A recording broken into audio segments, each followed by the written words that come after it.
आप देख रहे हैं जमाजम 1, 2, 3।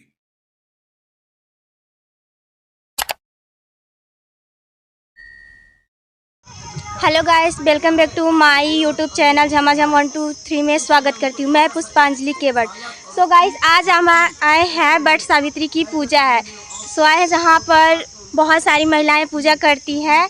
चलिए मैं आपको दिखा रही हूँ। बहुत सारी महिलाएं पूजा कर रही हैं यहाँ पर। मैं गांव कौन सा है यार? गांव मतलब जिस गांव में पूजा हो रही है घगुआ मलार टोली नाम है। मैं तो दूसरे गांव से हूँ पर इस गांव में आई हूँ। चलिए दिखाते हैं कि पूजा कैसे करते हैं। बहुत सारी महिलाएं हैं जो पूजा कर रही हैं वट सावित्री की।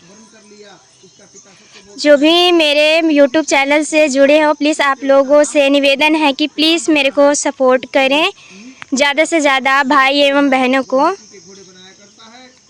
मेरे तरफ से रिक्वेस्ट है कि लाइक ना सही पर कमेंट करके बताएं कि ये पूजा कैसी लग रही है। सत्यवान दान और गुणों में रंती देव के शिष्य के समान, ब्राह्मणों की रक्षा करने वाला, सत्यवादिता असीनर सिंह के समान है।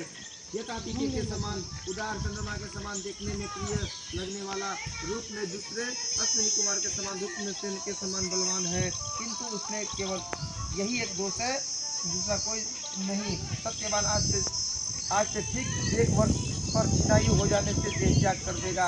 इस प्रकार नारद जी की बात सुनकर राजकन्या सावित्री ने राजा से कहा।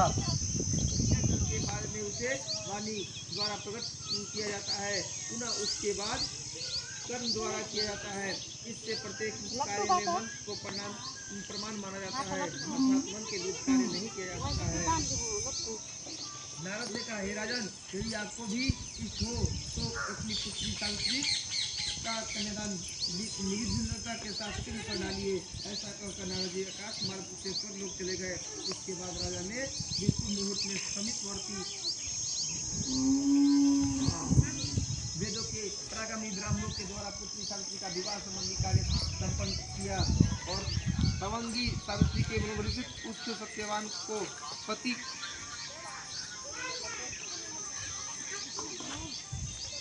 हेलो हाँ बोला जाए कहाँ से अच्छा हाँ बोलिए 9 बजे का सबको टाइम दिया है, 8:30 बजे सब लोग बजेंगे, 9 बजे तक हम पहुँचे लोग। हाँ फिर से पूजा करके सबका टाइमिंग मिल जाएगा।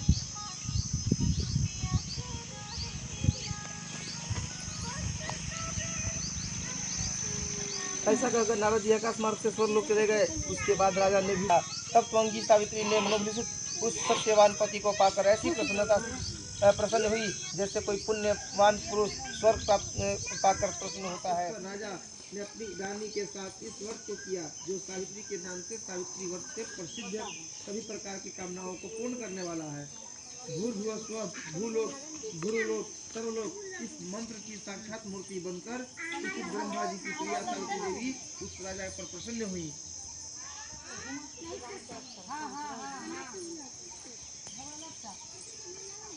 कमंडलू को धारण करने वाली वह सावित्री देवी दर्शन देने के बाद पुनः अदृश्य हो गई और बहुत दिनों के बाद उसी राजा के यहाँ देवी के समान रूप वाली कन्या के रूप में उत्पन्न हुई। सावित्री को प्रसन्नता से प्राप्त तथा सावित्री की पूजा करने के बाद हुई अतः राजा ने ब्राह्मणों की आज्ञा से अपनी उस कन्या का नाम सावित्री रखा।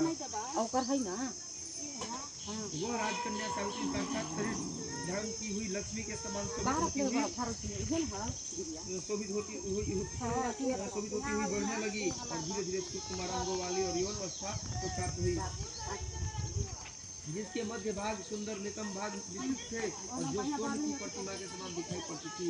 लोग उसे देखकर यही समझते थे कि वह कोई देव कन्या है। कमल के समान विशाल नेत्रों वाली एवं तेज से अग्नि के समान प्रवेश होती हुई वह सावित्री महर्षि भृगु द्वारा कहे हुए सावित्री व्रत को करने लगी, जिसके आरंभ से सुंदर वर्ण वाली उसे उपवास करके फिर से स्नान की हुई सावित्री इंस्टा से डायरेक्ट बनावे तो इंस्टाग्राम पर। हाय हमारा आज नेट नहीं चल रहा है। और उन ब्राह्मणों से अवशिष्ट पुष्पांजलि ग्रहण करके सखियों से घिरी हुई लक्ष्मी देवी के समान रूप सुंदर रूप पीछे का कैमरा स्वराज कन्या सहित जाकर पिता के चरणों को प्रणाम कर प्रथम प्राप्त पुष्पांजलि को निवेदित कर हाथ जोड़ करके राजा के पार्श्व में उपस्थित हुई। भागना रे ननका थोड़ा सा राजा को देखकर राजा के देखा थोड़ा वीडियो बनावत थी सलाह लेकर राजकन्या को कहने लगा, हे पुत्री, तुम्हें योग वर देने का समय आ गया है। मुझसे कोई तुम्हारे पेट से भ्रमित होकर तुम्हें मारने के लिए नहीं आता और मैं भी विचार करने पर तुम्हारी आत्मा के वर को नहीं पा रहा हूँ। अतः हे पुत्री, देवताओं के निकट मैं जिस दिन निंदनीय न हूँ वैसा तुम करो। मैं धर्मशास्त्रों में पढ़ा है और सुना भी है कि यदि पिता के गृह में रहती हुई विवाह के पहले जो भी कन्या रज धर्म से युक्त हो जाती है वह शूद्रा के समान समझ जाती है तथा उसके पिता को ब्रह्महत्या के समान पाप लगता है। इसलिए हे पुत्री, मैं तुमको भेज रहा हूँ, तुम स्वयं अपने योग्य वर ढूंढ लो। वृद्ध मंत्रियों के साथ शीघ्र जाओ और मेरी बात को मानो। पानी पिएगा, उसको जाकर पानी पिला दो। लो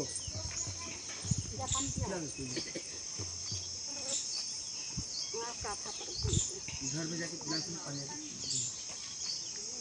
रूम भी अच्छे लेके बैठ जाओ। बेटे बहुत काफी। वहाँ पहुंचकर माननीय वृद्धजनों को प्रणाम करके सभी तीर्थों और आश्रमों में जाकर पुनः मंत्रियों के साथ सावित्री अपने गृह पर आ गई।